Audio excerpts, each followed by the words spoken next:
Bother Brigade. Here's what's bothering me today. It is Autism Awareness Month, and I know it's nearly over, but things have been kind of busy. But thankfully, we have someone here who's going to talk with us about this and about a great many other things, including who she is and what she does. So please say hello to Ponderful. Hello, hi, Bother Brigade. So, Ponderful, Um, tell us a little bit about who you are and what you do. so my name is Mika. I go by my Ponderful is my channel name and what I'm known on Twitter Yep. and Instagram, if I ever log back into that ever again. But yeah, call me Mika. I have a channel mainly. That's my thing. I make video essays. I'm aiming for two a month this year. So far, I've done one a month, but we'll talk about that maybe later. Yeah, I do video essays, long form content on neurodiversity, politics, and philosophy, at least tangentially. Yeah, and they are very good video essays, in my opinion. I'm glad I stumbled upon you and many other people who have been on this program. And that's part of why I wanted to have you as a guest, and especially for Autism Awareness Month, because of all the video essays about neurodiversity and also recent potential revelation for me in that regard. But before we get into that, when did you start doing YouTube and why did you start doing that? I started YouTube in March 2020, so right at the beginning of Okay. the global pandemic. So a useful hobby to start at that time, I think, as you can do it in your house, and it's something that breeds community, and you make friends online, which is obviously something that was limited in the past couple of years. So that was nice. Making videos specifically, I actually acquired all the skill sets one would need to make a video accidentally, and it just occurred to me around 2018 that I could probably do this and that I have the skill set to actually make videos, and it involves all the things that I already love to do. So I love researching things, I love getting into topics, I love writing, I love photography, I love editing, I love set design, I love social media. So yeah, it was kind of Yeah. no brainer, really. I should have worked it out sooner. well, well, hey, better late than never, right? But I also find Yeah. it fascinating all the different reasons why people might have gotten into this. But I know a lot of people that I've met over the past few years have gotten in on this right around the same time with the pandemic. I started in, I think, June of 2020 was when I first started uploading videos, but first to Facebook. I did a whole like video about explaining like my origin story, as it were. But this started as a project of catharsis for me. As many people can tell, I am not very good at video editing and stuff like that. So you and I are basically like chalk and cheese in this regard. um, but that hasn't stopped us from, doing some collaborations, which I guess also touches on YouTube and community because yeah, I definitely agree with a lot of what you're saying in terms of YouTube being a way to, during the pandemic, meet new people, work with them. I've had a lot of great fun, met a lot of cool and interesting people, you included, of course. So what has been kind of the most pleasant surprise, as it were, for you starting YouTube and meeting all these new people on not just YouTube, but a variety of different social media platforms? I think like making friends with people who I just think are really cool people who I was kind of like fans of, that's obviously really exciting and cool. But I think the most pleasant surprise would be the comments that I get on my autism videos. Because a lot of people tell me that I've said something in a way that they've always intuited or they've always thought, but they've never found the words to express, and that I've given them those words in a way. And that's something as an autistic person who does struggle to make myself understood. in many, many situations. If I'm helping other people make themselves understood, that's huge. I think that's definitely the most pleasant surprise and the best thing about making videos for me. No, that's a net social good that you're doing, right? Which I do think So. is commendable. Which means I guess we should talk a bit about autism, because it is Autism Awareness Month. And it was actually like your video on autistic masking that kind of made me go on a bit of a rabbit hole, as it were.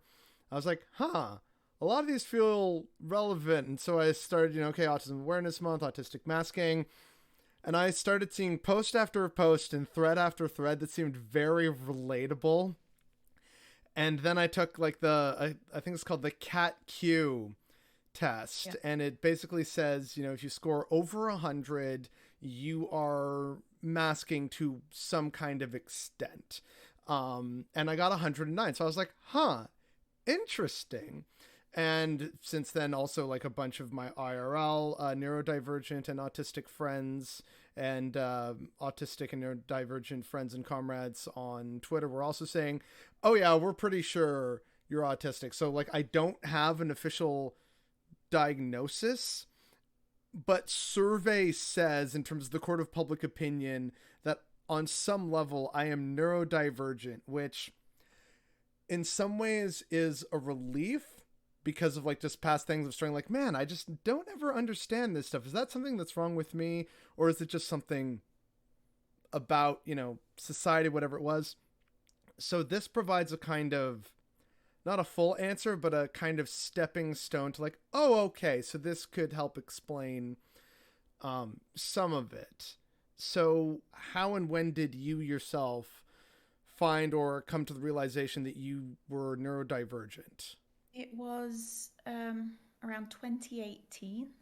Okay, so not that long ago. Life. Okay. No, not that long ago at all. Well, I mean, I always, had the feeling that I was different. I'm a special like little flower. No, but I do have quite a long history of not fitting in, being bullied, not being able to hold down jobs, mental health ups and downs, and always put that inwards on myself, blame myself, or I just need to get to this point and then I'll be able to do it, then I'll understand, then I'll get it. Didn't happen. But around 2018, it was kind of a similar story to yours, to be honest. I saw a video on YouTube by an autistic woman, and I was like, that's me. That person there, that's me. Why is she talking about me on the internet? And I went down a bit of a rabbit hole, got researching. I did the autism quotient test, which I know rests on controversial research, and I'm not like supporting this test, but it is used in diagnostics. I took this diagnostic screening test, and at the time I think I scored, I think it was like 5 points off the top or something like this of the top score. So I was like, well, there's something here. Yeah. And then from there I just went to my GP. I went straight to my GP and spoke to her and said, look, I want assessed by a psychiatrist. And she was like, nah, I think it's just anxiety. I think you've probably just got anxiety and depression. Do you want some meds? Well, at least they're offering meds. Not all GPs say or do that, I'm afraid. But that's kind of surreal that she just kind of dismissed it out of hand when we're kind of all learning more and more about the autism spectrum. Like you'll never guess surreal. What her main reason was. It was because I was giving eye contact with my GP, so I couldn't be autistic. And this is one of the first things that autistic people learn to mask. Yeah, this is basic masking. Yeah, like, no, hey, preaching to the choir, because like for years people were saying eye contact is important. I'm like, but why do I want to look someone in the eye? This feels very weird and invasive. So like I learned Yeah. the tricks of like you focus on the brow of their nose and their Around face, the like the eyes. eyebrows. Like you can look at like parts of the eyes but not directly in the eyes, like the nose or just under the eye, or like I would look around there and then like quickly look away for like a few seconds, like, oh yeah, it is, but anyway, and look right to a different spot that's not directly the eyes. And so again, when I saw those things, I was like, yeah, maybe like this thing that I've been learning to do for most of my adult life, that I just thought of like, oh, this is a life hack and totally not autistic behavior. Whoops. But yeah, so like let's actually kind of talk a bit more about that in terms of the GP saying no, it's probably just anxiety and stuff, and probably not autism. There is a lot of really terrible kind of denialism and a lack of acceptance out there. I don't know how familiar, like perhaps this again comes across as insensitive because I don't know the full reach of it, but there's an infamous organization that makes the rounds every year here in North America called Autism Speaks. And literally, yes, okay, so you are aware. Spinning, yeah. Basically, every single neurodivergent person I know has nothing good to say about Autism Speaks, and yet they're seemingly one of the biggest like orgs or charities, air quotes on that gets a ton of support when it really should not. So how can people and communities begin to push back against that when it's so clearly not actually helping? Firstly, we have to look at why is Autism Speaks the organization, despite every time you Google it, there's just like no good things being said. Yeah. How does this happen? And I think a big part of this is that we have to remember there is a huge industry behind treating autism, especially in North America. It's kind of in recent years falling away in popularity in the EU. But in North America, it's still huge money. And this is primarily ABA based, which is applied behavior analysis, also known as it's corrective behavior, which is people. not really good. It's pseudoscientific. It's harmful. Like, it's pseudoscientific in the sense that behaviorism, which is the foundational theory underlying all ABA and conversion therapy, is bunk science. It's nonsense. It comes from an inability for early psychologists to come to grips with what emotions are and how emotions present. And so there was like a period of time where like people just didn't get it. They didn't know what emotions were. They were trying to explain it. And this was one of the ways that they tried to explain it. It's all behavior, and this can be changed. And it doesn't matter what's going up on here. It doesn't matter what the motivations are of the person we're treating. It's all behavior that can be adapted, whether that's sexual attraction or needing to stim in order to regulate your emotions. It's all of it is behavior, and all of it can be adapted with behavioral changes. And it's nonsense. It's all nonsense. That's not how emotions work. That's not how motivation work. That's not how people work. And I just, as lots of other people have said, it just it erodes trust and just causes more people to mask. Which, as I also saw in several other threads, there came a point in many people's lives where it just got too much, and then like their masking and coping mechanisms just weren't working for them anymore because they had just been trying to kind of grin and bear it, stiff upper lip. Like they just tried to do that, and eventually it breaks, it collapses.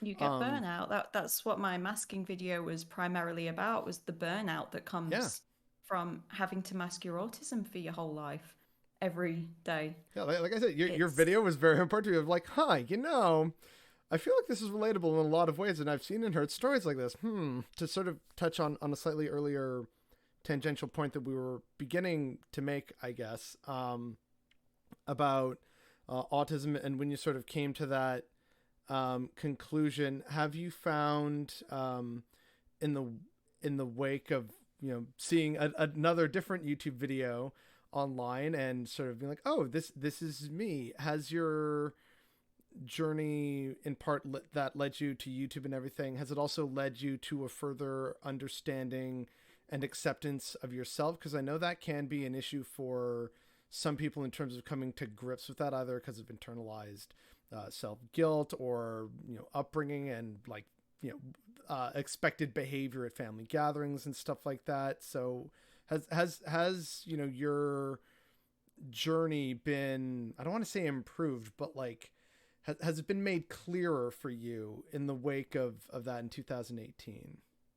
It's such a wild ride, It's a getting wild diagnosed. ride. Okay. It is because, like, there's the pre-period of that you're kind of in, where you're just kind of piecing it all together, and you're like, could it be, might be, then people tell you probably, you know, and that's kind of cool and exciting, and it's like you're trying to piece together a puzzle. Then in my case, I got diagnosed. The psychiatrist who diagnosed me disagreed with my GP and said I was very obviously autistic and diagnosed me on the spot. There you go. Same day service. There you go. Because she was trained in working with females and also adults. See, a lot of psychologists are just trained with kids, and yeah, that's another subject. But so after that, after diagnosis, there's elation. It's like you'll see online, you'll see on autistic Twitter, like, people will be like, oh, I got diagnosed today. Everyone will be like, congratulations. Congratulations on your diagnosis. Yeah, and you did it. I think from the outside that can look a bit weird. Like, usually diagnoses are not great. But it's elation, because finally you have answers to, like, questions you didn't even know you had, as well as huge questions that you had always been trying to answer. And it's joyful, and it's like opening a new chapter on your life. But then, and this is more the part that I'm in now, it's incredibly difficult. You face backlash, people who don't believe you, people who just don't understand why you would label yourself, people who think that, oh, you've gone this far, so you must be fine, you must not need any support. Whereas you don't get diagnosed unless you do need support. That's one of the foundation basis of getting a diagnosis. You need to show that you need support with things, and that's on your notes. But people seem to think that if you've made it this far into life, you must be fine. It's absolutely not the case. And then, sorry, I've lost my train of thought. No, community, that's what I was thinking. So, like, you get diagnosed or not diagnosed, self-diagnosed with enough, you're sure, and you've self-diagnosed yourself, and you've been welcomed into this autistic community, and it's amazing. But like any other community, it's nuanced and not a monolith. And so I find a lot of autistic people grappling with that as well, that there's this new world that's been made open to them, and you dive in headlong, and then it's like, oh, it's actually quite complicated, and people are different, and not everyone's the same, and there's infighting and arguing and debates being had, different political outlooks, people who have different ideas on what's best for the community, like any community. Society is complex. Exactly. People are complex. I lost count of how many times I say that on my channel.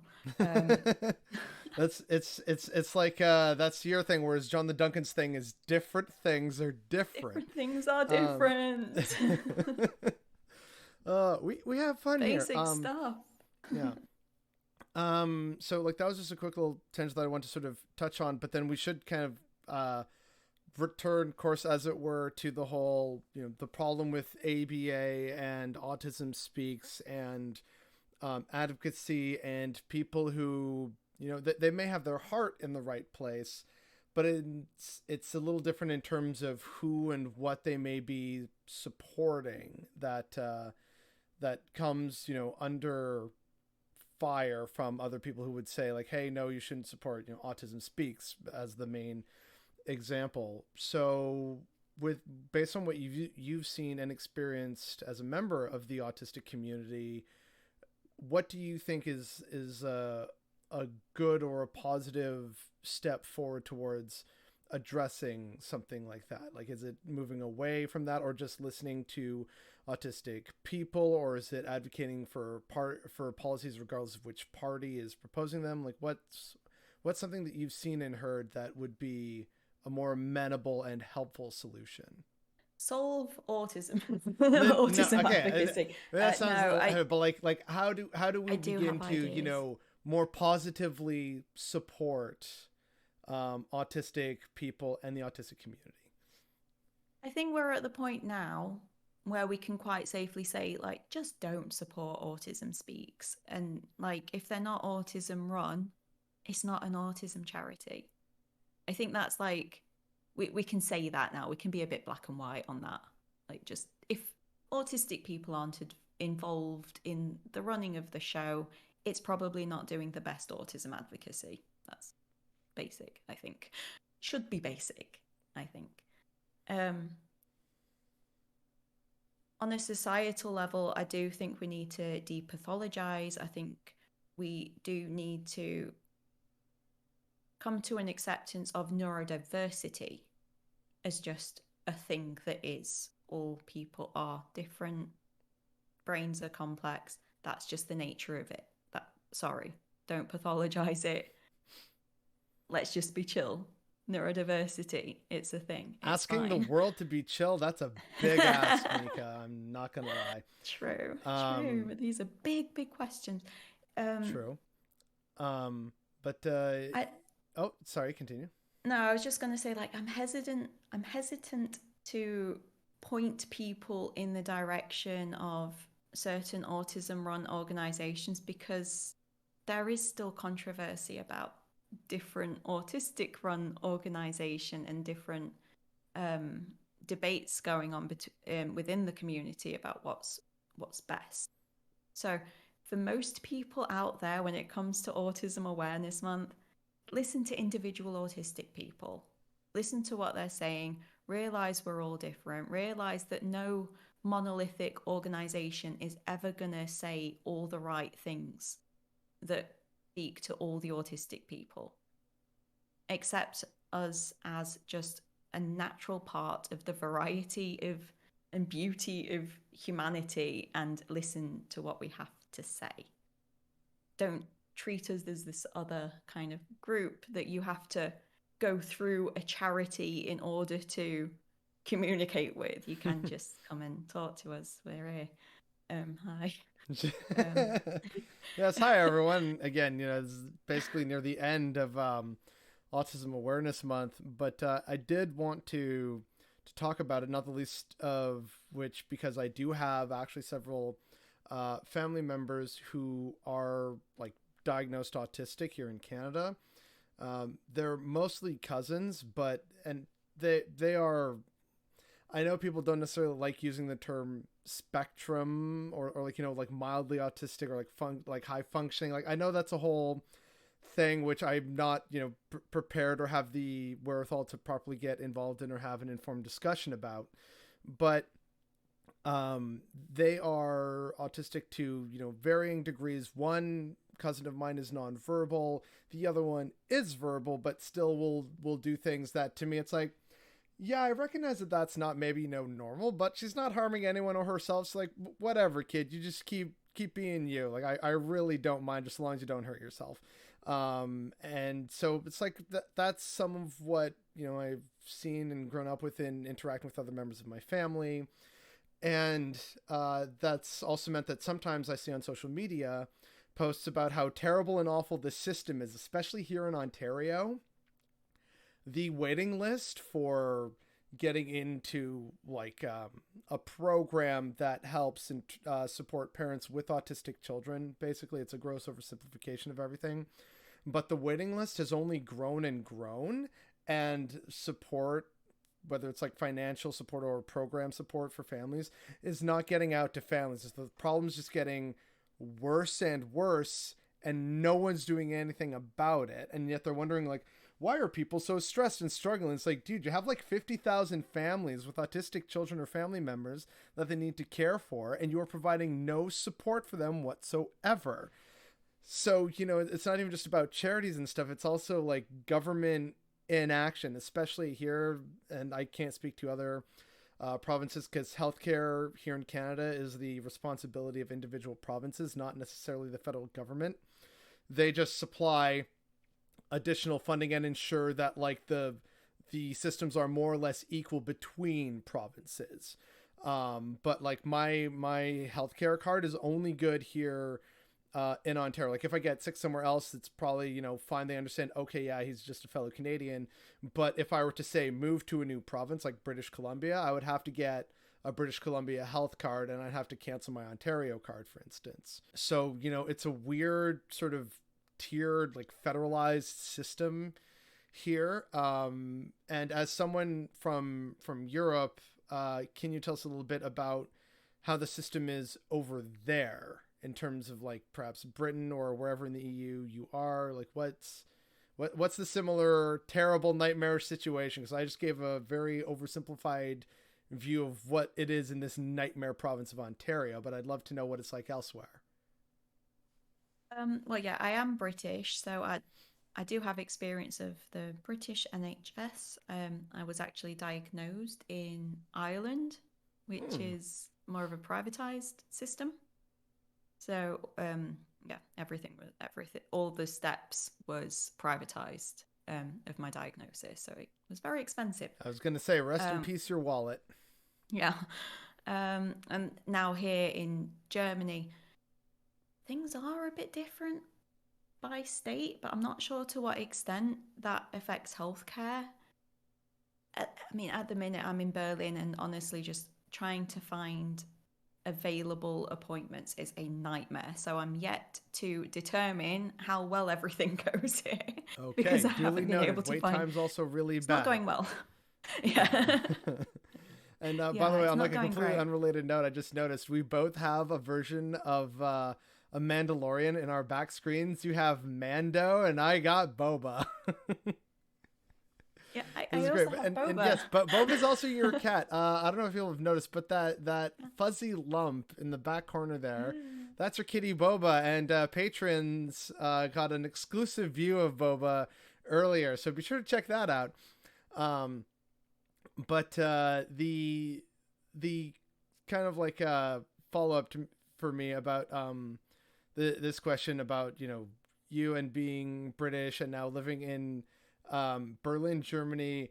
Out of curiosity, how did that happen? Like, I mean, I kind of suspect the answer. Britain can be kind of a nightmare at times. But like, what led you to actually leave home? And this is also how I'm going to transition into like how we've had our time overseas. So I'm curious to know what pushed you away from the glorious Isle of Britannia with Her Majesty the Queen. She misses me dearly. I actually left the UK in 2009. Okay. And yeah, and I only moved there when I was 6. So it was just like the place where I spent the most time and picked up an accent and have a passport. But I wasn't born there. And I've actually spent more time out of the UK than I spent there. Wow. Fascinating. But I did not know that. Yeah, but I still consider it my home because I still have family living there, or basically all my family, more or less, live there. I actually have very distant family in Canada, but well, okay. yeah, Okay, in Quebec. This is fascinating. I thought it was like, born and raised. There's me and my assumptions, right? This is a lesson, folks. So I originally moved to Thailand, and was working as a teaching assistant for a little while, moved around, saw a bit of Southeast Asia, then on to Argentina, and then on to New Zealand, and then from New Zealand to Germany to Ireland to Germany. Okay, so you went to Ireland, decided you liked Germany more, and so you went back to Germany. Okay. Well, there was my partner's German, and so that's why I'm in Germany now. No, That's fair. that and Brexit, because we were kind of Yeah. forced. Yeah. Well, I'm glad you sort of touched on this because my sort of first real time overseas that wasn't to like see friends or family in the United States or to do tourist stuff in the United States or going to a sunny beach in Cuba or somewhere in the Caribbean. My first real overseas trip was to the Netherlands and Belgium. Netherlands, just because like I saw there was a great cheap flight that was going over there, and I figured Amsterdam seems kind of cool, so I'll check it out. And I was there for a few days, and then I went to Belgium to see my friend for a few days, and I loved it. It was a great time. But you mentioned being a teacher's assistant, and that was really my first time, I guess you could say, living abroad, as I went to be a teaching assistant in Spain. And that was amazing. Loved it. Wish I could have stayed. Still miss Spain basically every day of my life. I don't miss the terrible political system and all the corruption. I do not miss those things at all. But a lot of the people, the culture, the climate, the history, the architecture, a great many of the food dishes, I was like, okay, this place understands what it means to live and take care of a family and be a part of a community, take time to yourself. Like I was like, people get that here in my experience. But teaching was also very new and fun and interesting. Wish I could have done more of it, but it became more and more difficult, especially with me only having a college degree, which I've always found very frustrating. Is you need to have a bachelor. It's like someone doing an English course for 4 years or like a basic, some kind of science degree for 4 years versus my trade skill job does not inherently make either one of us a better or worse English teacher. But that's a subject about education for another time. But because of like our various different travels led to a collaboration, which, hey, people should maybe check out. There'll probably be a link in the description down below. The problem with backpackers, that was yours. And then I did just sort of a general problem with tourists in general and potentially ruining cities. And I used experiences that I'm more familiar with, Paris and Barcelona. So, maybe we should talk a little bit about that because I think it's clear, not just with us, but also with no doubt a lot of people watching right now, if they can afford to and have the time to do so, people like to travel. But it's important that we do so in a responsible way. And yet, with backpackers, there are some rather interesting problems. So without giving away too much of your video, because obviously we want people to be like, ooh, I want to go see that. Just kind of sum up in your experience, having lived overseas in Thailand and traveling around Southeast Asia, some of the like weird problematic things you noticed about international travel, specifically backpacking. Well, the main sort of the thesis that I thought of this video was sort of not like other tourists, because that is the mantra of the backpacker. They are not like the other tourists who are bad. Me! They're the good ones. Those are the bad ones. Yes, you heard it here first, folks. I'm a bad tourist. And those who actually live in the countries being toured, their opinions don't seem to matter that much. So that's the main idea that I had for the video. Was it's very common in backpacker circles to judge their own influence on a culture without getting any feedback from the people of that culture. They're the good ones. That tourism over there, that's bad. Without taking into account much of the economic impacts of different types of tourism and what the local tourist board actually want to see. I was a backpacking hippie, so like this is a You're very speaking from experience. self-deprecating video on my behalf. Well, I'm not being again, judgy. Like it was me. I know this mentality because it was me. but But you I was never. recognized it, right? So Yeah, but I was never ever shoeless. And this is the main bugbear that I have about backpackers is walking around with no shoes on, as if that's fine to just be getting your host's floor all dirty, and they're taking great pains to keep it clean, and you think that's like, somehow integrating into their culture. No. Yeah, that's kind of a similar thing in India, is having like indoor shoes versus outdoor shoes. And like it's also here in Canada. I know it's a thing, it's a really big thing in Japan and many other corners of the world, but sure, you can quote, walk around barefoot in a supermarket in Vietnam, but that's because they keep the floor clean and they know like the dirt road outside, and you've just been walking around with your flip-flops, your hiking boots.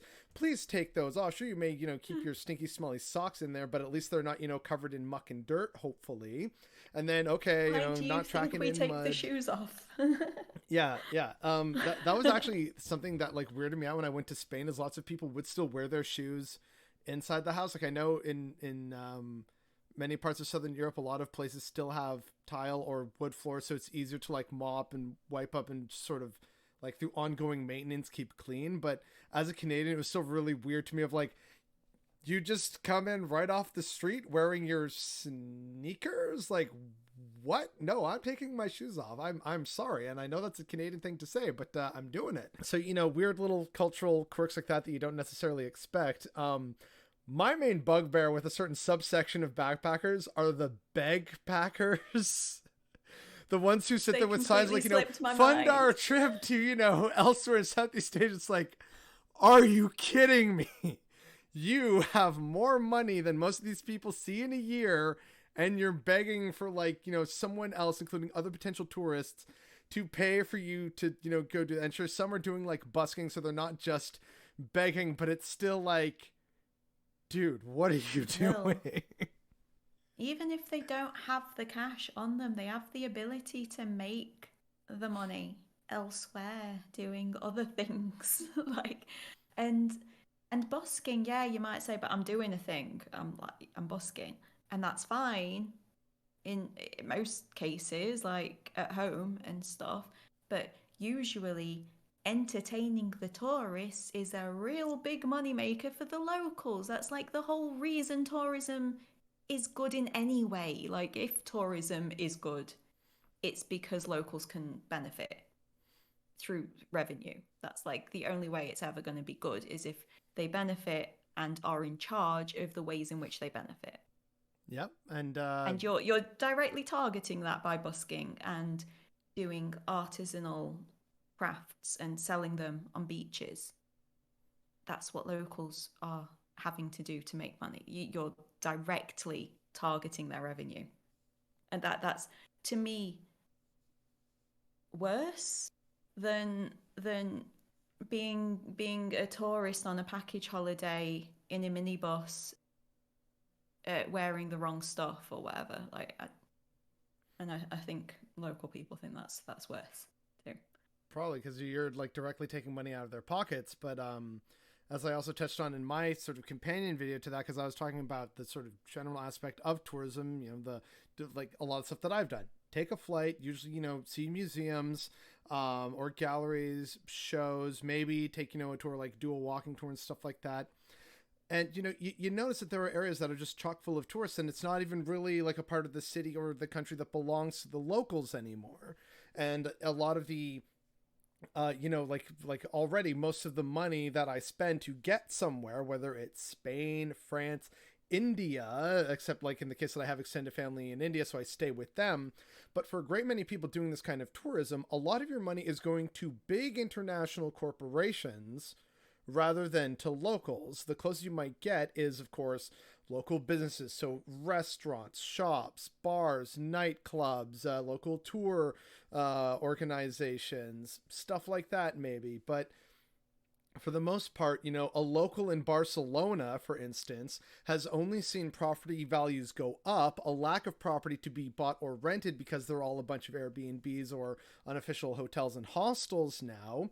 And because they know that Barcelona is very popular, the prices of everything is going up. But because Spain still has a depreciated economy for its locals, they aren't really seeing a lot of net monetary gains. And so, sure, there's cruise ships and flights, and it's never been better for the Spanish tourism sector in a great many ways. A lot of local people aren't feeling that, and there are some sections of Spain, like whether it's on the coast, like the sunny coast of the Mediterranean, or in corners of big cities like Madrid, for instance, there are portions of the city that basically no longer belong to locals because they can't afford it. So it's a bunch of like rich, wealthy foreign socialites being there, Instagram influencers, and of course tourists who want to see stuff. And you find this everywhere, right? Like it's in Madrid, it's in Barcelona, it's in Paris, it's in New Delhi, India now, for God's sake. Like, it felt so different going to India recently because there was a lot of positive stuff that had changed, but also a lot of stuff that felt way worse in a lot of ways, in terms of this feels way more Western and not necessarily in a good way, or like in a wholesome, healthy way. It was very weird. It's still something that like I do want to try and support local places that I go to, right? And there's clearly an appetite for this because you see a lot of people and like influencers, travel blogs and whatnot, people who do like the kind of, how to retire overseas or live overseas kind of stuff like that. There's clearly an appetite for, we found this local, beach cabana place that made the best grilled tilapia, like whatever it might be, right? So people clearly want, to some extent, that kind of off the beaten track, authentic, local life and experience.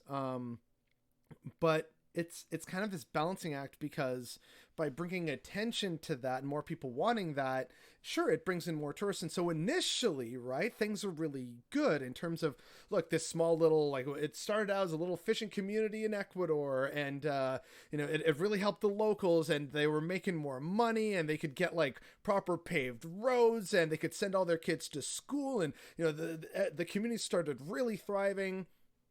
But then, we got to add to this, right? We got to keep building that wealth. And so then more hotels and like homes for tourists and retirees from Britain, Canada, America, Germany, etc. Now, half the town, which I'm leaving nameless, is basically full of like old white people. And the local economy has now been geared towards servicing them. So it went from fishing community to unofficial white people retirement community. And it's not to say that things aren't still decent there, but it's obviously clearly changed in terms of the culture, the demographic makeup. And it's not about, helping the locals anymore. It just became about, this is where people can retire to, and there's a few things still like, you see the local band playing at the bar every Thursday or something like that, and there's look, processions for holy days and stuff like that because it's still a Catholic country. Like, okay, sure, those are things that aren't going away anytime soon, but the original draw that brought people there is no longer there, if I'm making sense. Yeah, that totally makes sense. One of my concluding points of the travel video was, consider that it might be better to stick to the beaten track than to beat new tracks over land that isn't yours.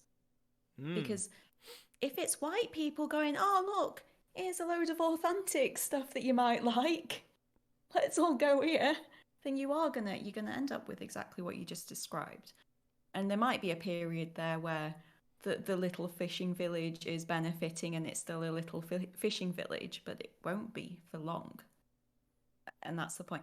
So the point of the video that I made with the sort of, so what should we do kind of conclusion was, local people have to be at the center of everything. So if local people want to offer their authentic little fishing village as a tourist attraction and have a visitor center and build places to stay, and it's in their control, that's fine. Go and look at it. Take your money. Go and eat some fish. It'll be great. Um, but when it's Ceviche is a Westerners thing that we going, treasure as Latin here's the Americans. authentic, here is the, when it's foreigners going, there's the real Ecuador, there's the authentic Thailand, it's over there, follow me. A bit imperialism-y, I think. is I'm guilty of this. Like I made numerous posts when I was in Spain on 2 separate occasions of like, hey, look at this, fun, So great am place I. that a friend introduced me to, or that a local introduced me to. This is great. Oh, I love the vibe here, etc. And yeah, it's me, playing tourist while I'm living overseas. Like, oh, isn't this so neat? People should come over and visit. And to an extent, fine, because then like we are supporting some like local dude's bar that's been in the family for like 5 generations, right? But there's other aspects that can sort of cascade from that are negative. Um, but a similar term to this point that you were making at the end of your video, are you familiar with the term Columbusing? No. Okay, all right, so we're gonna have a little fun now. The, so for those unaware, Columbusing is a popularized term, at the very least here in North America, particularly among racialized communities, so Black, Indigenous, Latin American, where all of a sudden white people show up to a neighborhood that hasn't become fully trendy yet, and they are suddenly the trendsetter who discovered this new place or restaurant, right? And so I remember this really infamous situation that I saw in New York City like several years ago about we discovered this this great thing that you've probably never heard of before. It's a chopped cheese sandwich, and it's in New York. And meanwhile, Black people in New York were like, yo, we grew up in Harlem. Like, chopped cheese has been a part of our life forever. Like, why are you Columbusing our food now? Like, they had no idea. Perfect term. Yeah, and people being like, oh, we discovered this great new Nigerian place. Like, I'm pretty sure the Nigerian people in your community have been keeping that thing afloat for a while. Yeah. You only just recently were brave enough to try it and find out, right? I just learned about this cool Nigerian restaurant is a fine thing to say.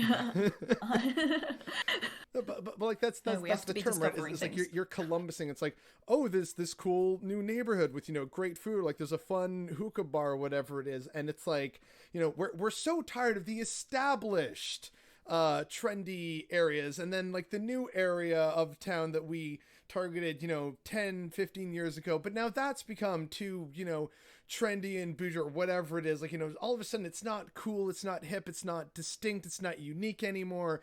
So then they find the next one, and then that becomes the hot new place, and then everyone wants to live there, and then the neighborhood gets gentrified, and then businesses move away.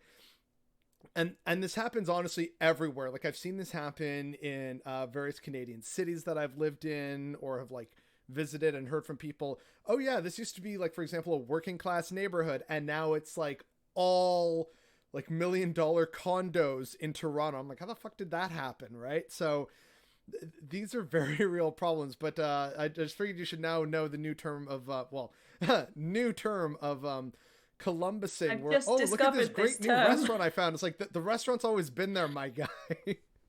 And again, like, not saying I'm not guilty of this sometimes, but yeah, just want to be sure that you now have I that term that love you can it. apply to other people. I think to conclude, we just need to ban bloggers. Like there are several things I'd like to ban. Influencers would be one of them, just as like a broad term. Like I even had a student one time in Spain who said when she wanted to grow up, she wanted to be an influencer, and that broke me for like a day. I was like, I can't Aw. believe this is actually. And like she was a smart kid too. One of her parents was a doctor, the other parent was a lawyer, and here she's like, I want to be an influencer. It's like, honey, no, please. Aw.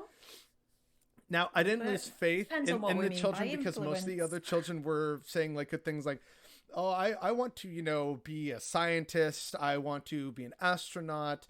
I want to be a lawyer. I want to be a doctor. I want to be a pilot. I want to, be involved in like travel. Like I want to give tours. I want to be a teacher. I was like, okay, the kids are all right. No one's growing up saying, I want to be Elon Musk. I want to be an influencer. Like she was the only one, the exception to the rule. So like the kids by and large are all right, but I just found that to be like, oh God, no. So that tells you that there's clearly a bad influence on kids out there.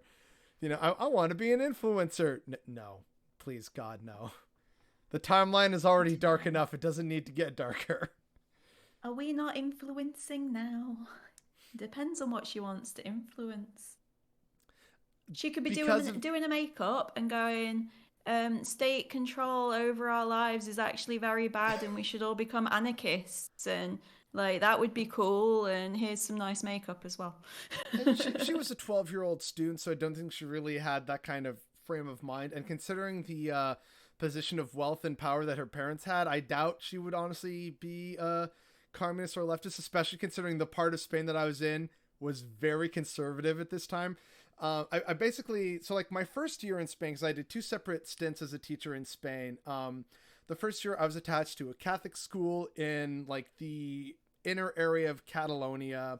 So in basically either direction, it's like 2 hours to somewhere more neat or interesting. But the small city that I was in was still decent in its own way. There was like great history. It's dominated by this beautiful old cathedral, which really describes most old Spanish towns and cities. But it's like, okay, European. Do we want to go to the Pyrenees for skiing? That's 2 hours to the north. Do we want to go to Barcelona and the beaches? That's 2 hours to the east. So, not too bad, right? But of course, because of that and being on the interior of Catalonia, it was very pro-separatist and very proud of its anarchist and socialist past. So, you know, they're like, you know, remember, it's like, remember, bothered boy, you are in actually free Catalonia. I'm like, okay. And like, they're very proud of their language and their culture and their history. It's like, hey, you want to go see like the old anarchist bread factory and museum at this tiny little mountain village? I'm like, okay, sure. Like, why not? And then the second year, I go and was living in a city that was infamously known as the one city in Spain that openly wept when Franco died. So, you know, total difference in terms of we are proud of our anarchist and leftist history. By the way, we want to be a republic. We believe also just in like a republic in Spain, death to the king, free Catalonia, all that stuff. And then I go to the other end, which is like Franco did nothing wrong and I will die for the monarchy. It's like, oh boy, this is very different. So, you know, like based on where that is, but and like bullfighting was still a thing that would happen occasionally, whereas in Catalonia they're like, oh no, like we hate bullfighting here. Whereas this place, you'd still like see the old men in their bars being like, there's not enough good bullfighting going on. I'm like, Jesus Christ. But again, the kids were by and large all right. Like, you know, talking with the kids, because obviously I'm not supposed to get too political as a teacher, but when we introduce and talk about subjects and try and show, you know, both sides and well, there's this, and some of the kids would just pipe up because, you know, it's sort of like bravissimo and machismo, especially with some of the men. They're not unapologetic about just blurting their minds sometimes.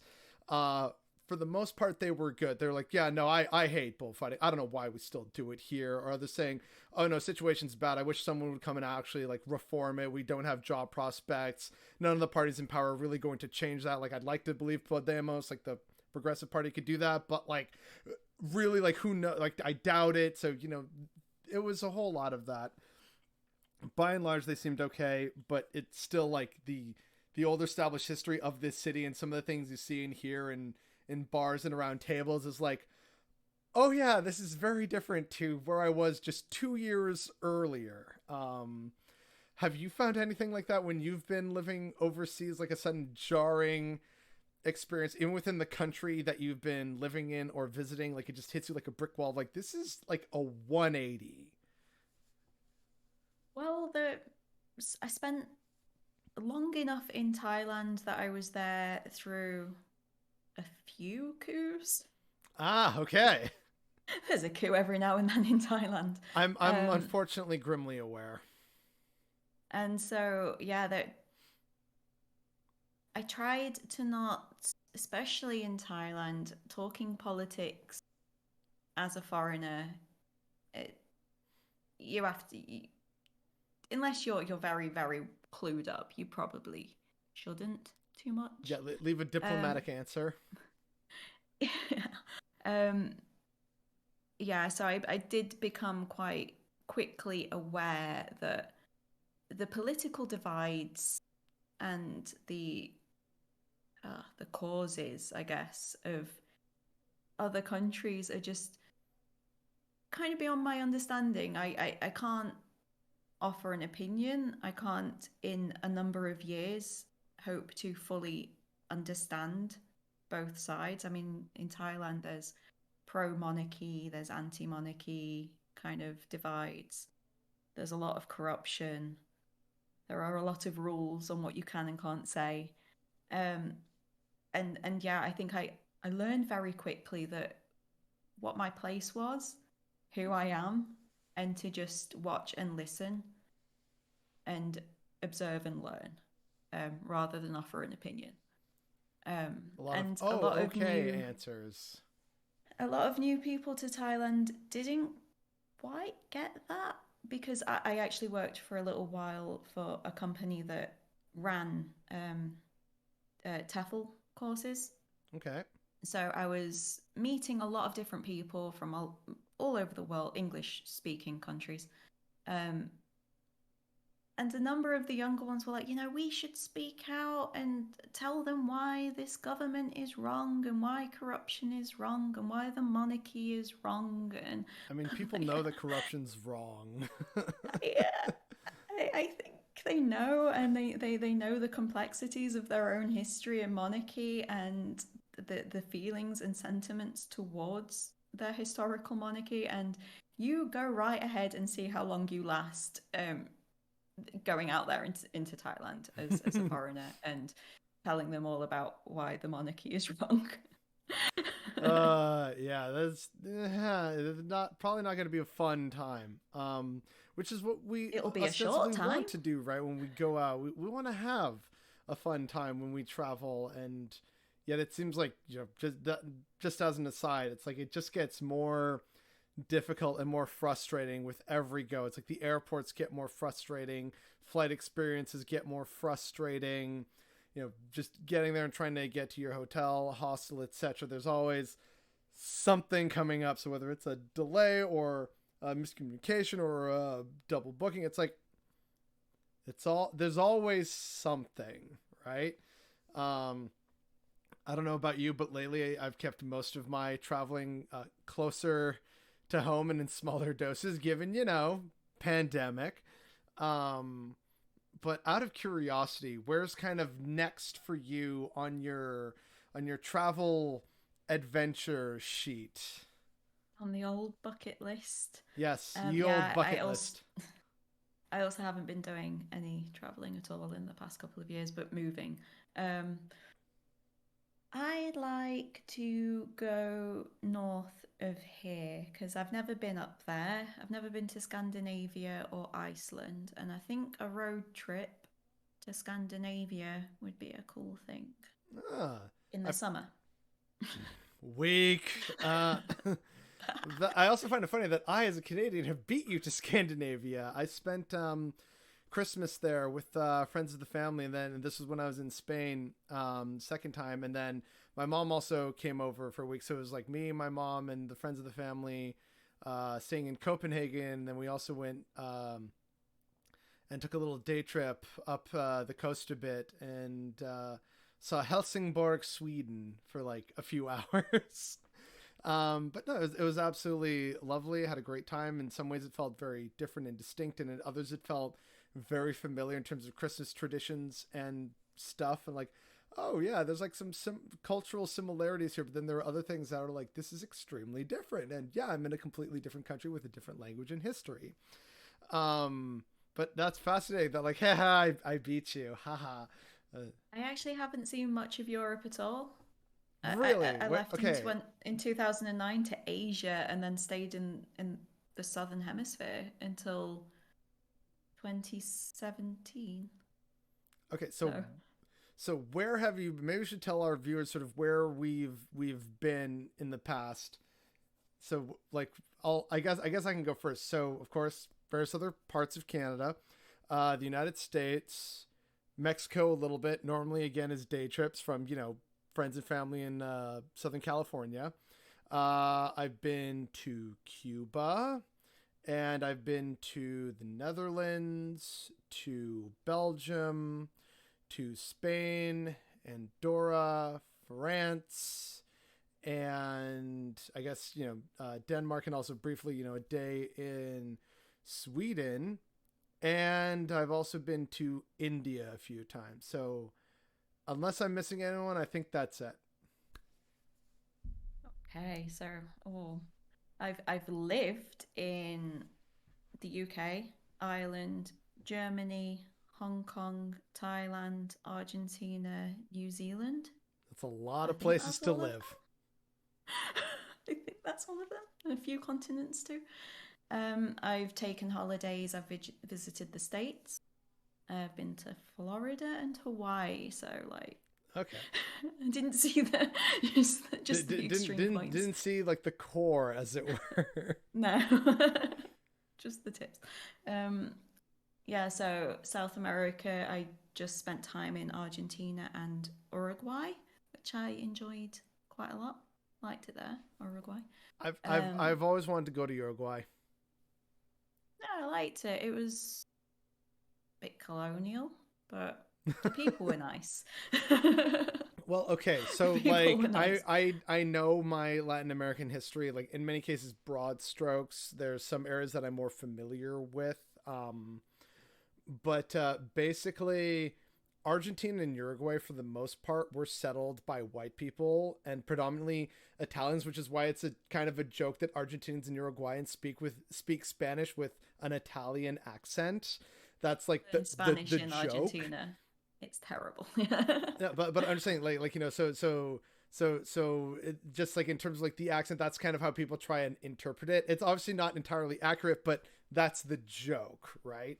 But it also means that you can get fantastic Italian food in both of these areas, whereas you can't really like get Italian food. Like sure, there's a little bit now, but like when my dad was growing up, it was like Italian food in Ecuador, no, and it's like ceviche, fried plantain, beans and rice, and like whatever other meat you can cook up. Pork, beef, some kind of wild bush meat if you live in like a really remote other part of the country. He was closer to the coast, so a lot more of like a seafood based diet, which is why we always grew up with fish and shrimp in my family, and ceviche, of course. So like I know different parts, but that's kind of like probably if you're feeling why it feels a bit colonial is because that was like, and historically it always been one of the whitest corners of the Spanish Empire in Never Latin seen so America. many white people in my life as I did in Argentina. Yeah, and then again, like during like the period of time when Italy was undergoing a lot of economic depression and beginning its fight for unification in the wake of that, you also saw like it's often called like one of the like great waves of migration or emigration from Italy. So this is where like a lot of them went to America, and that's where you get the Italian American community writ large. They also went to other corners, like they came to Canada. They also went to Argentina and Uruguay because they said, "Hey, we need more people to be farmers and like help us grow and develop this land that we have down here in the southern tip of the world." And it's a very productive wine growing region. So the Italians were like, "Okay, we'll just carry on the proud tradition of being vineyards and stuff like that. We'll just go down there or to be farmers, cattle ranchers, etc., shepherds."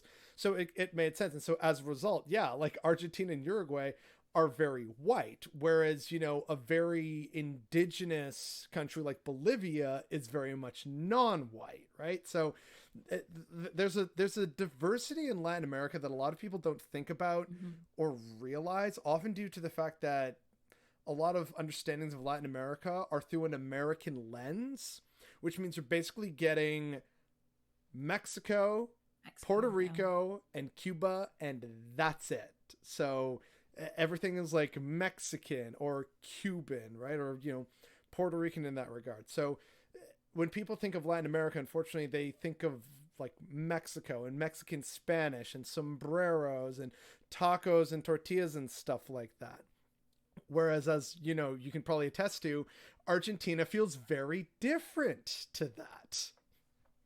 Oh yeah, incredibly. Well, I've never been to Mexico, so I don't know what it feels like there. But um, yeah. I think the American conception of Latin America it bleeds into European conceptions because we get a lot of our media from there. So um, yeah, it's an interesting place to be as an English sounding person. Argentina. Are you the They baddie? don't like us. I love that I'm David the Mitchell baddie. skit. Like, are we the baddies? And it's like, yeah, Yeah. yeah, just a bit, just a smidge. I Um, did have to answer for the Falklands quite a number of oh, I times. can only imagine. It's like, so Mika, tell us about Las Islas Malvinas. It's like, oh And I boy. would reply, Las Malvinas son Argentinas. Oh, okay. We're gonna That's what get a lot of interesting comments we have no now business from here. like Brits and Argentines. Brits won't know what that means. It's fine. Oh, okay, yeah. But that's honestly low-key Thanks, hilarious to Margaret. me. That's an Another example one of of Thatcher's that's an bloody example, folks, of legacies. deferring to the local culture, um, which is important Easy. to like adopt things. So okay, so you've actually just like lived a bunch of places and then did some travels to those areas. You found that area to be very colonial. What was like your I hesitate to say favorite because everyone's obviously loving stuff, but like what was like your most memorable travel experience, let's say? Probably Luzon in the Philippines. So Okay. Luzon is the island where Manila, the capital, is. Big island in the north of the country. It's actually the only island I traveled to, but I went kind of all around. And the reason I wanted to go to the Philippines was that in Thailand there's a lot of Filipino immigration, and I just coincidentally made friends with a load of Filipino people in Thailand, and they were just such lovely people, and they told me about their home, and it sounded incredible. And I mean, it was. I only saw that one island, and it's a complicated country with a lot of different stuff Oh, going on. like But every island Luzon, is its own unique thing over there, from what I hear. exactly. Luzon was one of the most beautiful places I've ever seen. It just uniquely beautiful. I can't even describe why it was unique compared to other places in Southeast Asia I'd been to, but there was just something and about the landscape, about the architecture, everything. Um, the people like I don't like talking about groups of people generally, but we're just everyone I met was just really nice and welcoming and like above and beyond welcoming. And I don't mean in a subservient way, I just mean in a really chill, let's vibe way. And like it was just really nice. I felt immediately at home there. That's The nice. food's incredible. There's so much to see. There's the, I went to a volcano where it's the only place in the world where there's an island on a lake on an Like a island third on a order lake island. Yeah, on an an island on a lake and island. an island on a lake and an island on a lake on an island. Yeah. Yeah. That was amazing. And uh, yeah, we went to the north of the country to a beach, which was a surf resort. And I think it's where they filmed Apocalypse Now. Oh, okay. I think that's right. I think that's Right? the right film. I think, but the legend goes that the actors for the film taught the locals how to surf, and so now it's a big surf resort, Okay. and it's quite hard to get to. And so we went up there and had a good time, and then we wanted to go further north up the coast, and naively just looked on the map and thought, oh, there's a resort, we can stay here, and went to a taxi bike tricycle tuk-tuk thing and was like, can you take us here? And he was like, yes, of course, Oh boy. get in, let's go. 2 days um later.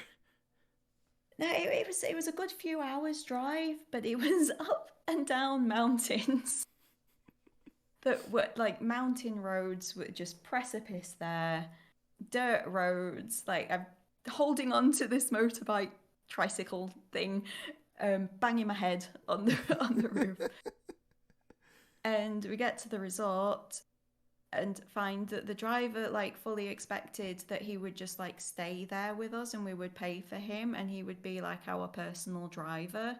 Oh, yeah, no, this is why you gotta And be sure to negotiate that stuff up front. Yeah, whoops.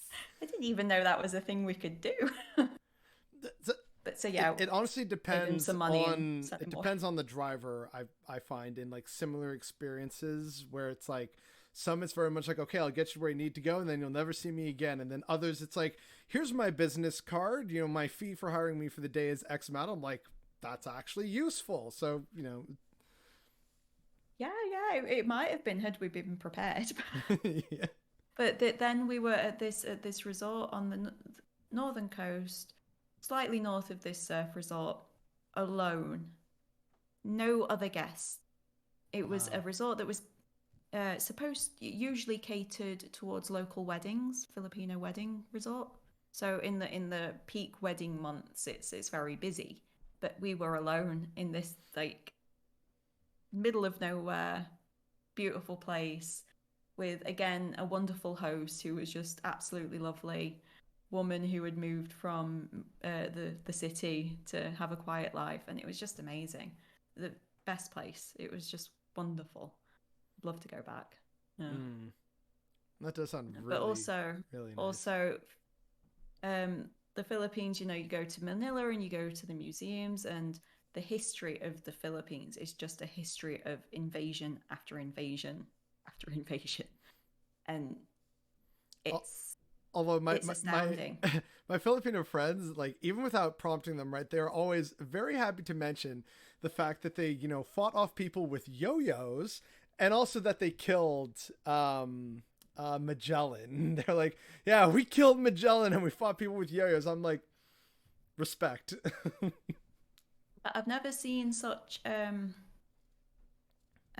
division of sort of class division as I did in Manila.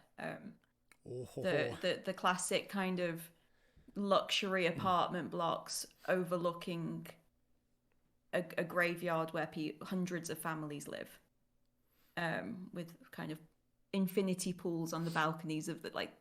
It's just there, and it's stark, and that's India. It attracts like the worst Westerners. It like Manila, Thailand attracts wrong'uns from the West. Yeah, we've heard. But I was shocked at Manila. I was shocked at the blatantness of Western men essentially doing illegal things just out in the open. It was quite wow, depressing. Okay. But on like a more lighthearted note, and you know, people being very welcoming, was when I first went to Spain, you know, meeting people in Catalonia. Everyone was still very nice, but a lot of them, including people who had been originally from Andalusia, said, oh no, but like Andalusians are like the most welcoming of any people in Spain you'll meet. And this is true because when I first went to Spain, my like teaching supervisor at the school that I was assigned to, she was herself originally from Andalusia, and she had found out, like, I hadn't made like any notions of, you know, hey, I want to celebrate my birthday, but I had made it like, I guess, known, and if someone looked at, you know, my information, oh, he's arriving here and it's going to be his birthday like the day he arrives, and so the next day after, you know, we should maybe celebrate because he's just, you know, been traveling, he's not really gonna celebrate. So as she brings it to her apartment, she like brings out this like ready-made cake of like, you know, and like there's a little candle. I was like, oh, you know, I saw it was your birthday, so happy birthday. Like, would you like coffee and stuff like this? I'm like, no, this is perfectly fine. What the fuck? I don't understand. I am being so thrown off here. But it was really sweet. And I found out, you know, she was Andalusian. And she said, oh yes, you know, we Andalusians, we're always very, very friendly, very sociable, very happy people. I was like, okay. I never got to see it the first time I was in Spain, but the second time we had like a long weekend coming up, and I said, you know, I haven't really done too much traveling except around like the local area, so I want to see more of this country. And so I went to Andalusia, and yeah, people were just absurdly friendly. I went to, you know, go have Spanish breakfast at this place, and Spanish breakfast is usually very light. It's like just, you know, coffee and a biscuit or like some fruit. Like it's very simple stuff. But I heard good things about like the jamon at this place. And there's this, you know, lovely, well put together elderly Andalusian lady. Like, you know, like I could smell the perfume. She had the string of pearls and stuff, her hair all done up. And she saw that I was just, you know, waiting in line. She just said, oh, all in Spanish, right? And she said, oh, you know, are you by yourself? I said, yeah, I'm waiting for a table. She said, well, no, come on, sit down. It's fine. Like, yeah, it's fine. Like, waiter comes over, you know, make the order, and she just brings it down. Like, we start chit-chatting, and she says, oh, so, like, you know, what are you doing down here? I said, oh, you know, come down visiting. And she said, oh, yes, you know, I'm also visiting. I'm from a different part, but my daughter lives here. This was in Cordoba, because I wanted to see, like, the great cathedral and everything. And then she invites me like to lunch later on. I'm like, sure, an authentic Spanish lunch and like an Andalusian lunch. I'd love to. So, you know, just casually inviting me over, like, hey, stranger, come sit down for breakfast. Let's have a good chit chat. By the way, you want to get lunch later? I'm like, this is very strangely familiar, but it was quite nice and genuine.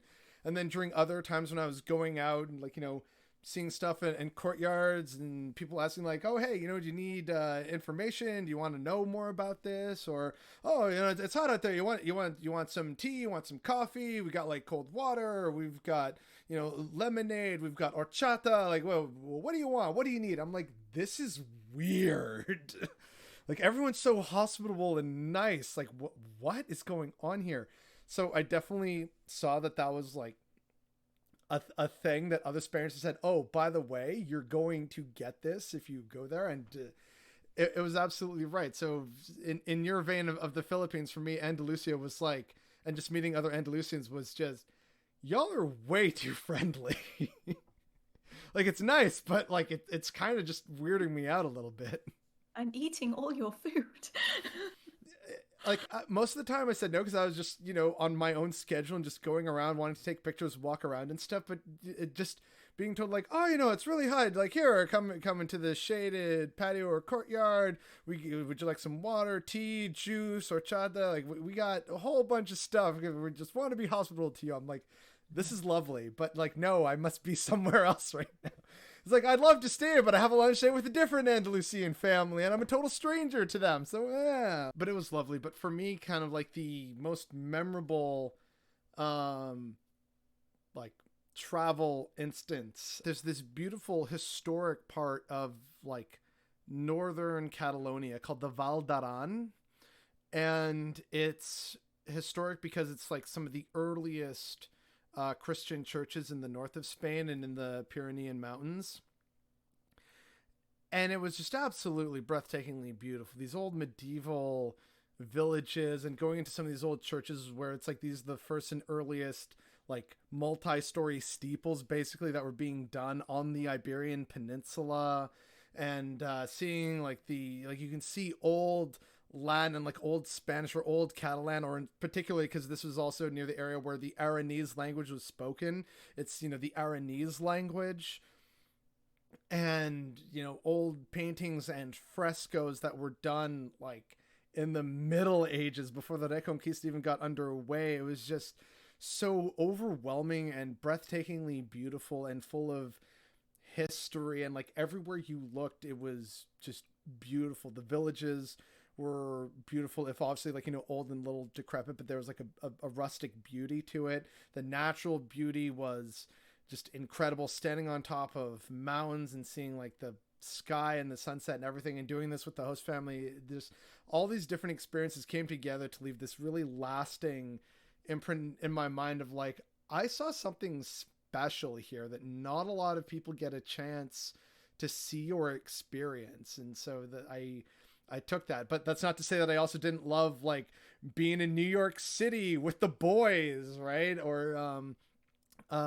going and seeing my friend in Belgium and like seeing more of that country and like the beautiful old Gothic architecture in her city, and all the like fun museums that I've been to. And again, elsewhere in Spain, like the fun day trips, the karaoke, like there's a ton of fantastic memories there, right?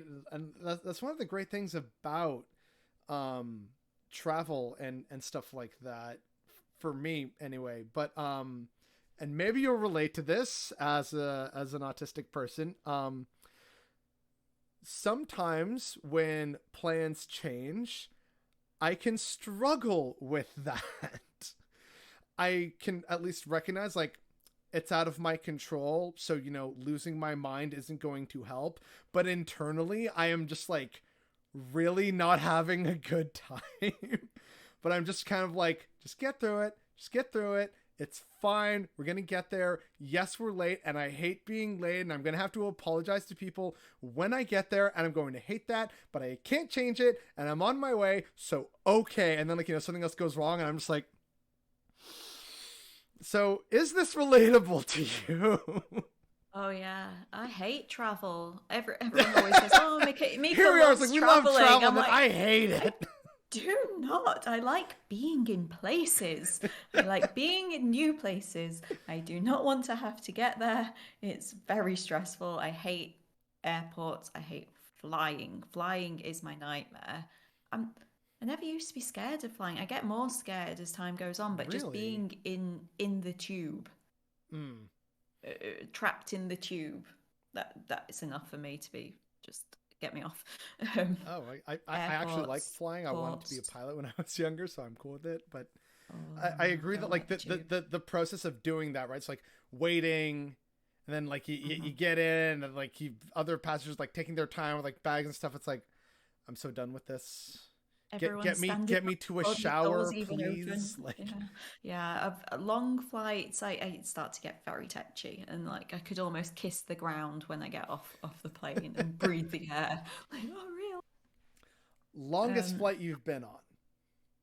From Thailand? No, from the Philippines to Argentina was a very long flight, and I think it was multiple flights, but like overall we went via the Middle East, via Brazil, and then down. Oh, so the long way around. Yeah, okay. Because Philippines at and Manila airport. Oh, I know. That's a really unless they've changed it, it's a pretty disorganized airport, and that before such a long flight was not the best start. I don't know if they offer direct flights. They might, but we couldn't afford one. I've flown. I'm sure I flew direct from the UK to Australia. Yeah. Okay. That's So that would have been the longest in the air, I would have imagined. And like a single one, yeah. Because like the longest flight I took was when they used to have direct flights from Toronto to New Delhi. And I remember doing that one year with my cousin because we were going over to India for Christmas. I've spent several Christmases in other countries, but like I'm cool with it. We did that, and I swear to God, it was like a 14 or 15 hour flight just like in the air. So that is still the longest flight. But in terms of some delays because of like Canadian weather in winter, and then other delays overseas, like in Germany or in France or whatever, there have been times where it has taken me 26 hours to get to my destination. And I'm like, okay, yeah, I've lost a day. Not happy. Yeah, I've had that before. On the subject of you've had that happen. So like now's the time for us to have the Bother Boy experience and vent about the problems we've had with travel and airports. You said Manila Airport is bad. Tell us why. Well, it was just really busy and disorganized and unclear where you should go and what was going on. And security in Manila is really heavy, and like there's guns everywhere. So it was just really stressful. But like my worst travel experience ever was with British Airways, and it's this that is bothering me more so than Manila Airport. Okay, British Airways was your big bad flight. So yeah, I was coming back to Thailand from the UK, and flight was at 9. We'll say it was at 9 p.m. So I was sitting on the flight, ready to go. And then it comes over, there's a delay, there's something with the pre-flight checks. Something's weird. It'll take some time. This same announcement happened sort of every half an hour for 3 hours. We were sitting on the plane, on the tarmac for 3 hours. They wouldn't give us anything. They wouldn't give us any drinks. They wouldn't do anything. We were just sitting there. Oh, they found fuel leaking out of the aircraft. Don't worry though, they'll fix it. After 3 hours, then after another hour, they were like, oh, yeah, no, we can't fix it. So get off. They kicked us off the plane, said it's all right, there'll be a hotel. It was the airport was closed by this point. There was no staff. So we then had to wait for staff to be found from somewhere to get the bags off the plane. And we were then ushered into the empty airport. A bunch of people got lost somehow. Like there was a communication thing. So a bunch of people went one way, another bunch went that way. The one I went with, luckily, got our vouchers for the hotel. The other half got taken to the hotel but without the vouchers. So then had to go back to the airport to get the vouchers. Oh my God. So we were in the hotel and like, okay, it's a nice hotel. We'll stay here for the night. There'll be another flight tomorrow. Fine. Everybody needs to make phone calls. And this was like kind of before you could just WhatsApp. Like a few people had data that they could do that with, but like most people, I didn't even have a smartphone. Like that, I needed to make a phone call. I needed to tell people, I'm not arriving. The flight's been delayed. Okay, it's all right, everyone. Don't worry, you can make phone calls from the phones in your room. Everyone have a good night. Everyone went to bed. The next morning, I was hit with a £90 telephone charge because I called Thailand from my room. Oh, Lord. It was on for 10 minutes. No more than 10 minutes. No more than 10 minutes. It was literally just, I won't be there. When I'll be there sometime a day later, I'll let you know, kind of. See, this is why capitalism is unjustifiable. This is the reason. Yes, this exact specific reason. Unfortunately, my mom had a similar experience with British Airways being terrible on her way coming back from helping my aunt over in India. And so she was like coming back and the layover in London was just absolute chaos. No one I know has ever had a good time at Heathrow. I seem to be the exception to the rule because my flight from Toronto was delayed. There was a connection in Heathrow. And so it was basically the fastest that's ever happened. We like got off the plane that said, anyone making this connecting flight, come over here with me. So there's like 8 of us who come off to the side. Everyone else, goes off and like gets their bags and whatever else. Dude leads us down to like this elevator. We go down, we pass under like most of the airport and then go through a special private baggage screening area and then collect everything up again. And then we're led to the gate and then we get on the plane. I was in Heathrow for 45 minutes tops from landing to the second connecting flight taking off. It was the most pleasant experience in an airport I have ever had. I wish it was like that all the time. But previous experiences at Heathrow, I'm like, why am I sitting around for 6.5 hours and everything costs £10? What is going on here? Like, this sucks.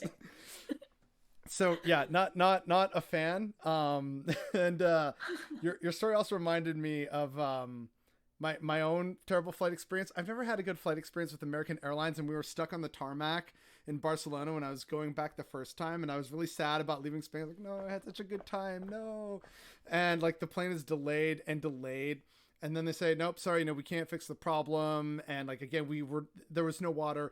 This was also like late June in Spain, which is already like summer. It's hot as hell at that point in time, right? And we're also right by the ocean, so it's hot and humid, unlike the interior where it's actually like drier. So not fun, not pleasant. And everyone, like so many people on this flight are Americans. They're getting clearly upset and like want to speak to the manager about the situation. Meanwhile, I'm just happy that I actually get another like 24 hours in Spain. Basically, I'm like, oh, okay, cool. But everyone's like, this is unacceptable. Like, I can't, get to the line. I'm like, the bags are taking forever. I'm like, yeah, chill. It's fine. You get an extra night in Spain. Like, what? Like, I know for some it may be like, no, but like it's, a special family function or something that like, okay, I understand. But a lot of these people were just like, I'm supposed to be home and I'm supposed to get to work. It's like, will you relax? Like, what? It was kind of wild. But yeah, net negative experience with American Airlines all the time, whether when I was younger in the 90s or this time in like 2015, when when I was trying to get back to Canada. And I was actually very thankful because this was basically the only flight that I could get, and it would have to go through America. And I'm like, I don't want to deal with American customs and border control and all that crap. I do not want to deal with the TSA if I can afford it. If I can afford it, I pay the extra like couple $100 to not have to connect in America. So I was quite happy about that. But just so many people being so frustrated at a situation, and like on some level, going back to the earlier point of like, when plans change on me when traveling, I get very frustrated. But at the same time, it's like, I can't control it. So like, just, I can control how I'm reacting to it right now. To do anything. Yeah. So like, it's not that I like shut down, but it's just like, I can't control it. It is what it is. So just kind of accept it and deal with it and move on, kind of thing. So I was like, okay, whatever. Like, I wish I was going home now, but like an extra day in Spain, this isn't a bad thing. I like had that kind of logical argument with myself, and then it was fine. But there were so many other people where I'm looking around like, I seem to be handling this way better than most of you. So, okay, people, wonder what kind of tourists y'all have been for the past week or two. Oh, it's hilarious. I had to babysit so many tourists through journeys that I'd taken a number of times in Thailand. So like, did something called a visa run sometimes. You were a sensei. You have to go almost. So you have to go out of the country to renew your visa. So Malaysia was the place you go to if you're in the south of Thailand. Where I was in the south. And so that involves a 3-hour ferry ride, a 12-hour minibus ride across the land border in the south of Thailand to Malaysia. It's quite a chaotic border. It can be quite scary if you don't speak any Thai or if you're just not used to Thailand, because it's just a Thai border. It's a Thai-Malaysian border. It's not tourist. It's not designed for international travelers, really, except us dirty hippies. And at one point on this journey, you have to give your passport to the tour company, so that they can like inform the border and they can like do your arrival cards, because it's just easier for them if they just get it all done, rather than idiot tourists who don't speak any Thai trying to do this. No, fair. People freaked out every single, I'm not giving you my passport. And I get it. You're told never to give your passport to anyone. It's like, it's advice. But I'm like, well, you're not going to get across the border with this tour company unless you do. And it's fine. I've done this before, and like, they will give it back, and like, it's cool. It's chill. Sabai sabai, as they say in Thai, which is just like, chill the fuck out. Nice, good to know. We're learning things here. But yeah, I just had to hold their hands through the whole trip and be like, it's fine. And then what happens next is this, and then you'll see the border, and then we'll go through the thing, and then they'll like the step-by-step process for what happens. So like that experience kind of reminds me of and maybe you can relate to this in your own experience, although it'll probably be different because you've done more of the backpacking thing. In India, because I have extended family there. So like, I'm not part Indian at all, but I do have extended family there. So there's like 2 cities in India that I'm very familiar with, or like relatively familiar with, one of which is the capital, New Delhi. And one of the things that I constantly see in India is that there's kind of like this, like it's kind of an all or nothing kind of result from tourists in India. You see tourists who are clearly there and they're bewildered, but they love it. They're having the time of their life. They're like, this is so unlike anything I've seen or done before. I love it. This is so wild. This is amazing. I'm so here for whatever chaos happens next. And then there's other people who like got lost on the way to the ashram, and they're like, where are we? Are we going to die? I am suddenly not having a very good time, but like, we're here. We paid money for this. So let's try and make the best of this. Oh my God, I don't realize what we got into. Was it like that for you in Thailand? Just like something about your recent story with them and like the visas. It reminded me that like, this is probably not a unique experience. It's not a unique experience. Okay. I didn't feel that with Thailand. There wasn't really a culture shock for me with Thailand because I spent part of my childhood in Hong Kong. So at least the climate and the landscape and just Asia in general wasn't. We arrived in Bangkok one time, once with my mum, and I turned to her and I said, this feels really familiar. I feel like we've kind of come home somehow, just this hot and humid city with all the stuff going on, which most people arrive in Bangkok and are either like, yeah, let's go, this is insane, or, oh my God, how do I navigate this? It was completely different for me. It just reminded me of Hong Kong so strongly, that I just felt like, oh, this is cool. Like, this is really familiar. Did have a lot of reverse culture shock though when I moved back to Europe. That was really bizarre. That was so weird because suddenly I could understand everyone, and everyone talks shit, and I was like, what happened to manners? It's too much input. Like I was like, I can hold a conversation in Thai, but when you're just sort of learning a second language, you can phase it out really. Like you have to put effort in to understand. And so background conversations, I just got used to not understanding. And so being in my own little world and my own bubble, and then coming back to the UK and Ireland, and like suddenly I felt like I was in the place a lot more, and that was strange. Didn't last so long, but it was strange.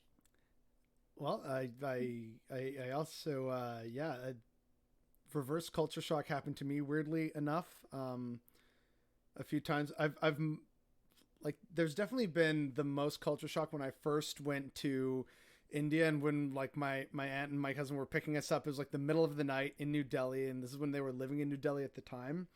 And it's the middle of the night. It's like 2004 or 5 or something like that, and it's just absolute chaos. I've never seen anything like that. The way they drive, I thought we were going to crash so many times. Like, no, this is just how people drive here.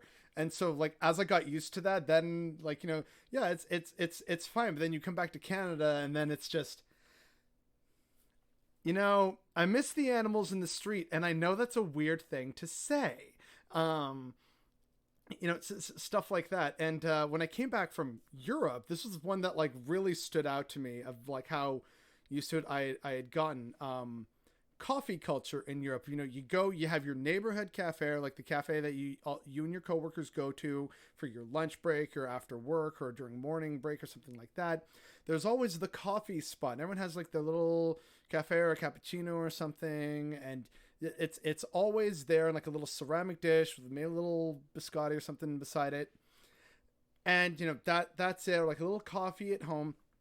None of this like giant portable liter mugs of coffee. So when I came back to Canada, and suddenly I'm seeing everyone with like, a big giant coffee from Starbucks, McDonald's, Tim Hortons. It's like, wow, yeah, that's a thing here. I forgot about that. Like that. And then I realized like, I just got culture shocked by my own fucking country. So yeah, travel is weird.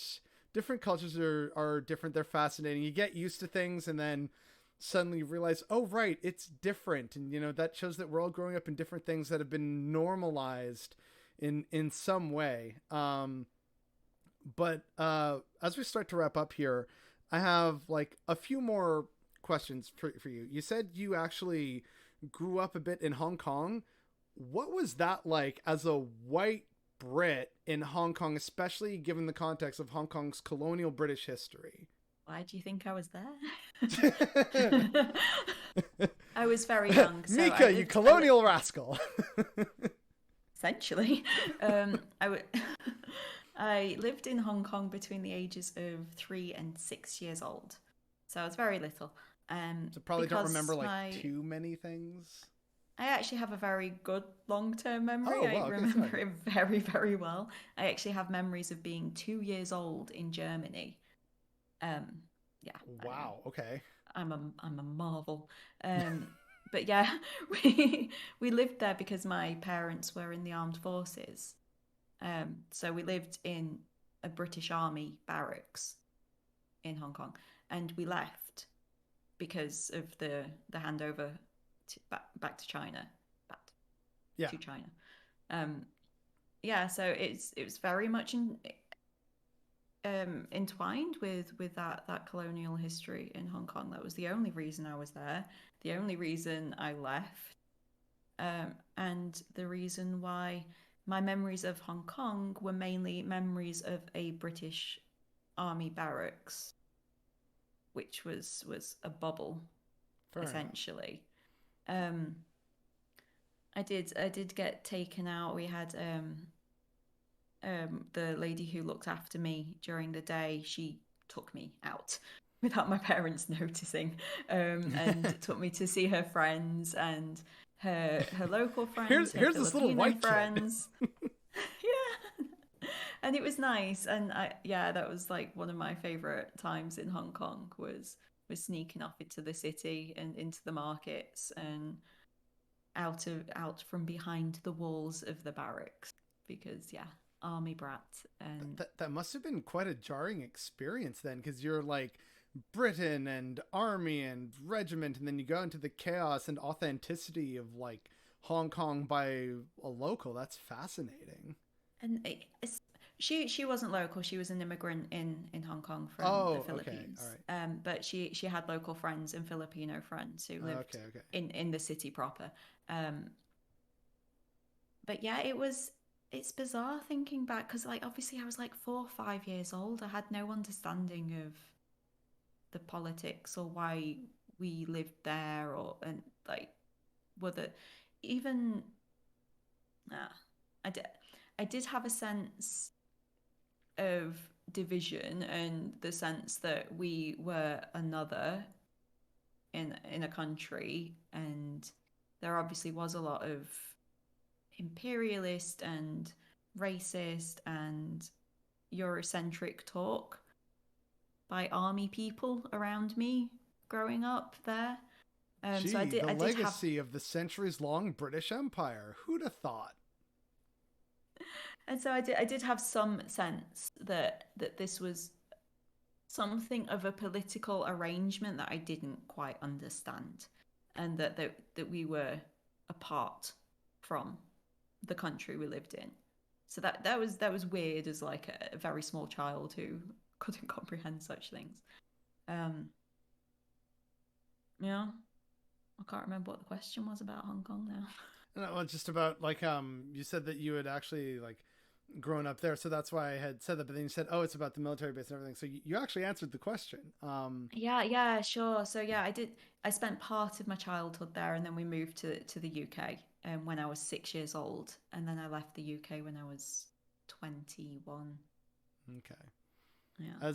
As most people do, it's like it's the 20s, time to do some traveling, get some life experience. Oh, I wish. I wish I was good now. I fled. I fled to my former life. It was an act of desperation.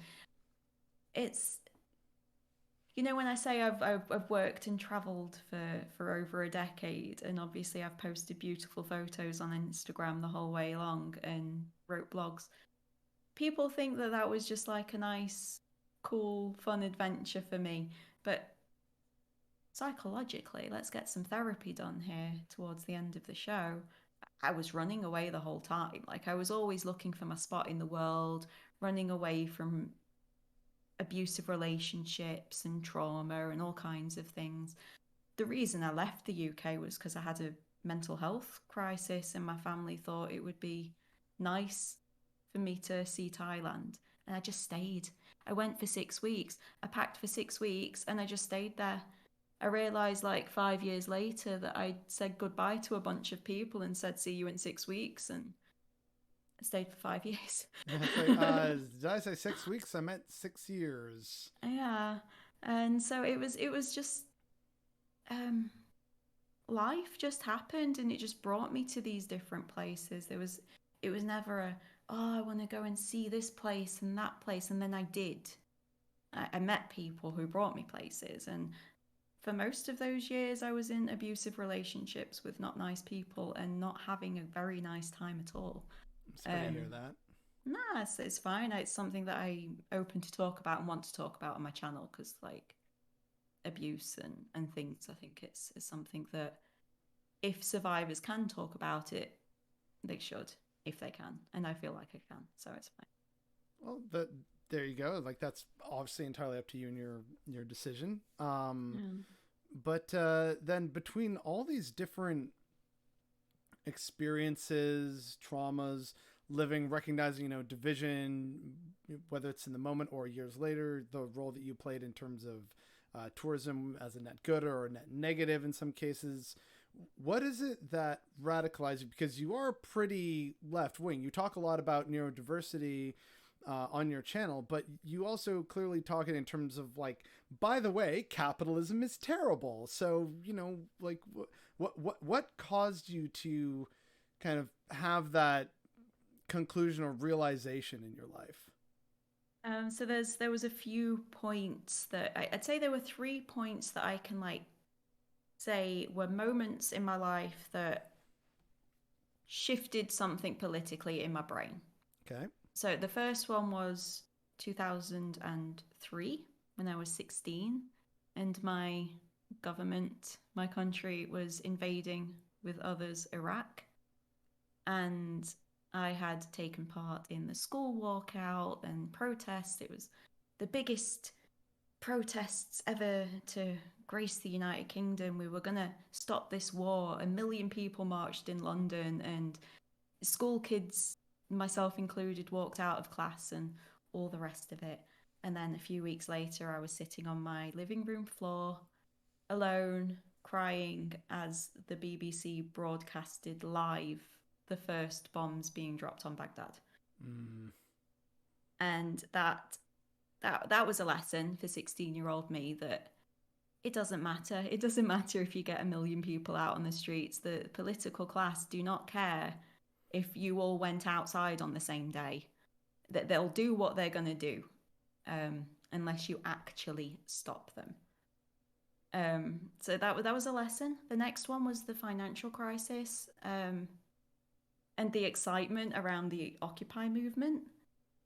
Right. And how that was swiftly ignored too. And then austerity was ushered in, and this big thing that had happened that was proof that the system was unfit and would always be unfit. This big catastrophic thing that affected people in my life. People lost thousands of pounds that I knew. And people lost money, people lost their homes, they lost their businesses, and then we had a decade of austerity in the UK to pay for it, because we had to pay for it that way. And while I watched as countries like Germany took a different direction and actually invested, as you're supposed to do post financial crisis, and that was another thing, was that even the Occupy movement, which I naively perhaps thought was going to be more effective, and all the organization, because it was like the first big event where the internet was like a huge sort of player involved, and people were organizing, and it seemed super exciting, and we were going to do it. And there's Anonymous now, and I watched Zeitgeist the movie, and and like it I too remember the 2000s. Bad. It was just nothing. I'm sure the ruling class were laughing their tits off at us. So that was a thing. And then 2016, both Brexit and Trump happened in that year. And that was two things. Like, Trump affected me less. Brexit affected me like materially quite a lot. And I was very, very surprised, because that year was the year I was moving back to the EU to enjoy my rights as an EU citizen. There you go. Oh boy. They voted for what? Yeah. Oh, just about all my British friends, because you obviously find similar minded people, but like every single Englishman, Welshman, and Scotsman I knew, and they were not happy with what was going on. They said, oh yeah, no, thank God, my wife, my girlfriend is Spanish, German, Irish, Dutch. It's like, I'm applying for that citizenship and I'm staying in the EU because this is ridiculous. But that's it. I might have to do the same, and Germany doesn't allow for dual nationality, so I'd have to give up my UK citizenship if I did that. But that's for a future me. But all that, I think the election of Trump and Brexit, that taught me that the political classes and like the media that upholds them, they're a bunch of liars and they don't take this seriously at all. I naively thought that they did take it seriously, that they were serious people trying to do serious things, and they clearly were not. And it was after that, and then around that time, Jeremy Corbyn had just been voted leader of the Labour Party in 2015, I think. And here was a man who, to me, was just saying, you know what, you can have nice things. We can do good stuff in this country. We can do what our neighbours do. And you know what? We can be anti-imperialist, and we can talk about the truth of British history, and we can incorporate that and into what we view the UK going forward. And it wasn't really the anti-capitalism that he didn't talk about anti-capitalism that much, not while he was leader. It was just I care about making lives better, and I'm going to try to make some lives better. And that was like, yes, finally. And then the treatment of Jeremy Corbyn as like the worst thing to happen to British politics. He's a racist, he's a terrorist, he's a Czech spy, he's going to nationalise sausages. Yeah, I remember the craziness, yeah. And that I think that was the point that really tipped me kind of, okay, I think like none of this kind of the politics is even designed to address what needs to be addressed, and so it never will. And it showed me that the political classes that we currently have are just treat this as a game, and it's not a game. And I started to read. I studied philosophy. I did some political philosophy. I started watching anarchist YouTube. Started reading up on some theory. Not a lot of anarchist theory. I did my philosophy course, and then I can't cope with reading theory anymore after that. Duly noted. I need like a good 10-year break. Oh, jeez. All right. See you in a decade. But I read up on some ideas, and it was like, oh, there's people with ideas. They call themselves anarchists, I guess, but they have good ideas, and that's what I want to see. This is how I think we achieve the things that I think we deserve and we should be doing. And it was just seemed common sense to me that anarchist, anti-capitalist conceptions of how society should be, it just makes the most sense if what we want to see is equality and fairness and everyone to be able to access well-being and security and happiness and all the things that I think everyone wants for humanity. It just seems common sense that this is how we go about it for me. But have you considered how that would make shareholders feel? I have, and I love how that would make shareholders feel.